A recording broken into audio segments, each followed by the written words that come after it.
Hindi stories. तितली और इंद्रधनुष की कहानी। हरी भरी घाटी में नन्ही सी रंगीन तितली रहती थी, जिसका नाम गुड़िया था। उसके पंखों पर नीला, पीला, लाल और बैंगनी रंग ऐसे चमकते थे जैसे किसी ने इंद्रधनुष का टुकड़ा पंखों पर सजा दिया हो। गुड़िया बहुत खुशमिजाज थी। सुबह होते ही वह फूलों के बीच उड़ती, उनकी खुशबू को अपने पंखों में समेटती और हर किसी को मुस्कुराहट बांटती। एक दिन आसमान पर घने बादल छा गए। बारिश होने लगी। गुड़िया डरकर पास की एक पत्ते के नीचे छुप गई। उसे बारिश तो अच्छी लगती थी, लेकिन उसके नाजुक पंख भीगकर भारी हो जाते थे। थोड़ी देर बाद बारिश थम गई और जब गुड़िया ने ऊपर देखा तो आसमान में इंद्रधनुष चमक रहा था। वह पहली बार इतना बड़ा और सुंदर इंद्रधनुष देख रही थी। वाह, कितना सुंदर है यह इंद्रधनुष, गुड़िया ने खुशी से कहा। वह इंद्रधनुष को छूना चाहती थी। वह उड़ने लगी, लेकिन जितनी आगे बढ़ती, इंद्रधनुष उतना ही दूर होता चला जाता। तुम मुझे क्यों नहीं मिलने देते? गुड़िया उदास होकर बोली। तभी इंद्रधनुष ने हल्की सी आवाज में कहा, छोटी तितली, मैं कोई फूल नहीं हूँ कि तुम मुझे छू सको। मैं आसमान की मुस्कान हूँ। लेकिन तुम मेरे पास आ सकती हो अगर तुम अपने भीतर की खुशी ढूंढ लो। गुड़िया को समझ नहीं आई। वह सोचने लगी, अपने भीतर की खुशी? मैं तो खुश रहती हूँ, मगर इसका मतलब क्या है? उसने तय किया कि वह अपने सवाल का जवाब ढूंढेगी।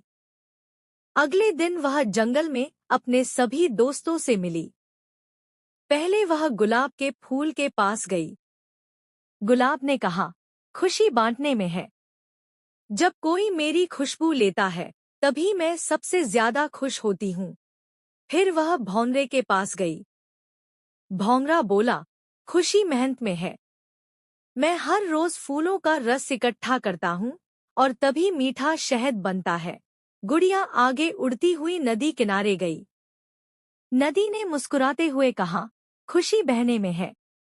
मैं तभी साफ और चमकदार रहती हूँ जब मैं बिना रुके बहती हूँ। गुड़िया को अब धीरे धीरे समझ आने लगा। उसने सोचा, अगर मैं भी अपनी रंगत, अपनी उड़ान और अपनी मुस्कान सबके साथ बांटूं, तो मुझे असली खुशी मिलेगी। वह लौटकर सभी फूलों के बीच उड़ने लगी, बच्चों के ऊपर मंडराने लगी और अपनी चमकीली रंगत से हर किसी का मन खुश करने लगी। जब वह अपनी खुशी बांट रही थी, तभी अचानक आसमान साफ हो गया और फिर से इंद्रधनुष चमक उठा। अब समझ आई, इंद्रधनुष ने मुस्कुराकर कहा। गुड़िया ने हंसते हुए जवाब दिया, हाँ, खुशी किसी चीज को पकड़ने में नहीं, बल्कि अपनी रोशनी फैलाने में है। उस दिन से गुड़िया और इंद्रधनुष की दोस्ती हो गई। जब भी बारिश होती और आसमान में इंद्रधनुष बनता, गुड़िया पास के फूलों से उड़कर उसके आसपास मंडराती। वह बच्चों को सिखाती कि खुशी छोटी छोटी बातों में होती है, एक मुस्कान में, एक फूल की खुशबू में और एक दोस्त की मदद में। गांव के बच्चे जब भी गुड़िया को देखते, उसकी रंगीन उड़ान से उनके चेहरे खिल उठते। वे कहते, देखो, ये हमारी खुशियों की तितली है। गांव के बच्चे जब भी गुड़िया को देखते, उसकी रंगीन उड़ान से उनके चेहरे खिल उठते। वे कहते, देखो, ये हमारी खुशियों की तितली है। गुड़िया जानती थी कि हर रंग का अपना अर्थ है। पीला रंग उम्मीद का, हरा रंग शांति का, नीला रंग भरोसे का और लाल रंग प्यार का। ये सारे रंग मिलकर इंद्रधनुष की तरह जीवन को खूबसूरत बनाते हैं। और इस तरह गुड़िया और इंद्रधनुष हमेशा सबको यही संदेश देते रहे, खुशी बांटो, क्योंकि वही सबसे रंगीन जादू है।